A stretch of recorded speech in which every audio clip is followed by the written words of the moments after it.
Bienvenue à l'éveilleur du temps, où l'histoire, le mystère, la science et les archives cachées de notre passé se rencontrent. Si vous aimez les civilisations perdues, les cartes étranges et les secrets qu'elles gardent, vous êtes au bon endroit. Depuis l'aube de la civilisation, les humains ont fixé des lieux sur papier, sur pierre et dans la mémoire. Les cartes sont devenues des fenêtres sur la façon dont les gens percevaient le monde. Elles nous disent quelle terre était connue, quelle mer était crainte, et quels mythes guidèrent des peuples entiers. Mais certaines cartes refusent toute explication simple. Des côtes avant leur découverte, des étoiles mal assorties aux époques, des îles qui disparaissent. Ces cartographes cachaient-ils des connaissances, préservaient-ils des souvenirs ou encodaient-ils quelque chose de tout autre? Nous voyagerons des fragments de Piri Reis aux cartes à bâtonnets polynésiennes, des cartes stellaires chinoises aux routes maritimes arabes et aux superpositions satellitaires modernes, qui pourraient révéler des vérités perdues. Je suis Dinesh Darsena. Commençons. Et souvenez-vous, l'archive est toujours ouverte. Les cartes étaient-elles des outils, des secrets, des diagrammes spirituels, ou des enregistrements de quelque chose de perdu, peut-être même d'autres dimensions? Nous poserons toutes ces questions. Premier arrêt, la carte de Piri Reis, l'énigme qui a lancé le débat moderne. Que savait un amiral du XVIe siècle, et qui le lui a dit? Décodons l'encre, les notes et les allégations. Découverte en 1929 au palais de Topkapi, la carte de Piri Reis a stupéfié les chercheurs par ses codes inattendus. Elle montre des parties de l'Amérique du Sud et de l'Afrique avec une précision surprenante. Certains lisent un contour sud comme l'Antarctique, et pas seulement des côtes couvertes de glace, mais des terres exposées. Comparé aux relevés radars pénétrant la glace, des correspondances curieuses apparaissent, bien que les interprétations varient. Piri Reis a écrit qu'il avait compilé des cartes à partir de sources plus anciennes, affirmant même des origines alexandrines. Les chercheurs suggèrent des bibliothèques perdues, telles qu'Alexandrie, comme source possible pour ces cartes antérieures. La carte circulaire de Fra Mauro, dessinée vers 1450, a rassemblé des connaissances de diverses cultures. Elle inclut des références surprenantes, voyages chinois, routes commerciales africaines, et même des allusions à des terres comme l'Australie. Des îles de type Mazu, des monstres marins et des inscriptions cryptiques. Certains disent qu'il a encodé des vérités dangereuses dans le mythe. Dans un monde régi par la doctrine, mélanger les faits avec l'allégorie pouvait être un moyen de préserver le savoir.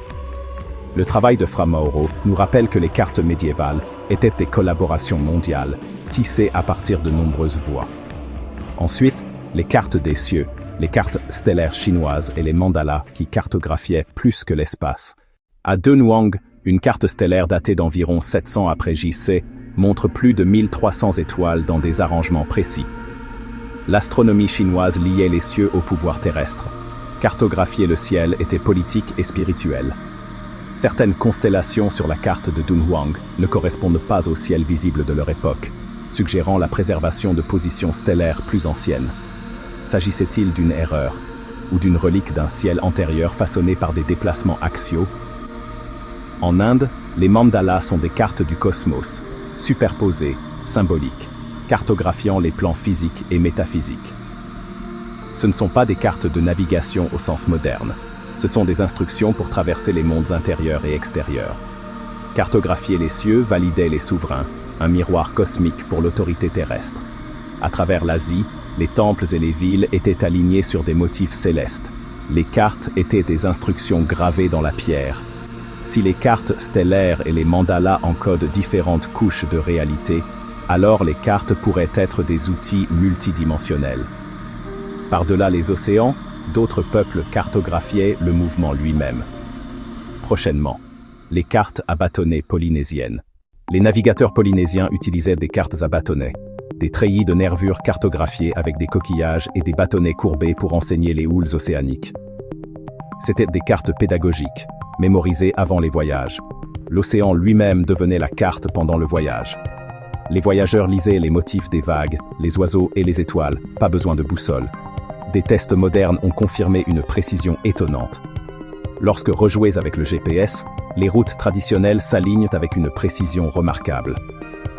La Tabula Rogeriana d'Al-Idrissi, 1154, combinait les connaissances des Vikings, des commerçants arabes et des pèlerins indiens. Ces descriptions de l'Afrique, de l'Asie et des routes commerciales étaient en avance sur leur temps.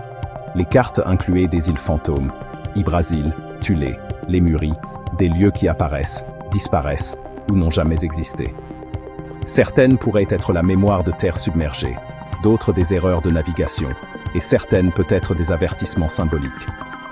Les cartes fonctionnent comme des dépositaires de la mémoire culturelle. Mythes, catastrophes et côtes perdues peuvent survivre comme des échos cartographiques. Qu'elles soient littérales ou symboliques, ces îles fantômes ont façonné l'exploration et l'imagination pendant des siècles.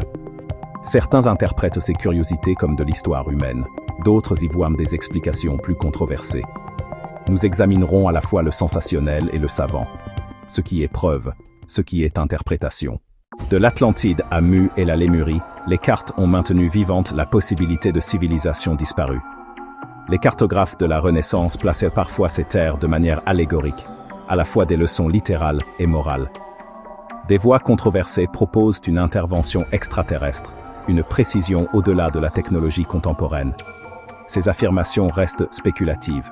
Les universitaires traditionnels cherchent d'abord des explications humaines. À travers les cultures, nous trouvons des dieux du ciel, des enseignants venus des cieux et des mythes de cartes célestes. De tels récits peuvent être lus comme symboliques, mnémotechniques, ou, si l'on accepte des hypothèses extraordinaires, comme des preuves de contact extérieur. Les cartes sont politiques. Les autorités ont caché ou supprimé des connaissances géographiques pour contrôler le commerce et les croyances. Les cartes redessinées ont été utilisées pour affirmer des empires, effacer des peuples et façonner ce qui est retenu. Les pistes de chant, les cosmogrammes et les mandalas cartographient plus que la géographie. Ils tracent des chemins ancestraux et spirituels. Certaines cartes pourraient-elles être des portails vers des états altérés ou des couches parallèles de réalité? C'est une idée provocante mais intrigante. Des affirmations extraordinaires nécessitent des preuves extraordinaires. Néanmoins, les lacunes et les anomalies invitent à une étude attentive.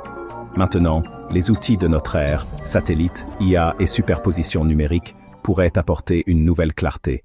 Aujourd'hui, nous superposons des cartes anciennes avec des données satellites et radars. Des corrélations surprenantes apparaissent parfois.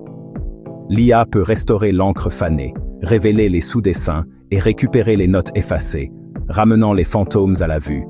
Des réévaluations de peer erase à l'aide de scans modernes montrent des alignements qui exigent une explication attentive. Mais la corrélation n'est pas une preuve. Les scientifiques testent, recoupent et pèsent les lectures alternatives. Imaginez un seul globe numérique, la géographie moderne, plus des cartographies mythiques, spirituelles et supprimées superposées. Lorsque nous incluons les cartes autochtones et orales, de nouvelles voies et réseaux de ressources deviennent visibles du ciel. La cartographie moderne nous montre également l'impact humain, la lumière artificielle, la perte d'habitat et les routes de migration perturbées. Notre monde cartographié compte pour les espèces, les histoires et la gestion future. Alors, que cachèrent les anciens? Peut-être rien de maléfique, mais tout ce qui est humain, la mémoire, le mythe, la connaissance et la peur. Les cartes ne sont jamais statiques. Ce sont des archives vivantes de l'esprit humain, attendant d'être lues avec de nouveaux yeux. Si vous avez apprécié ce voyage, abonnez-vous à l'Arche Infinie et rejoignez notre prochaine expédition dans le passé. L'archive est toujours ouverte. À la prochaine fois.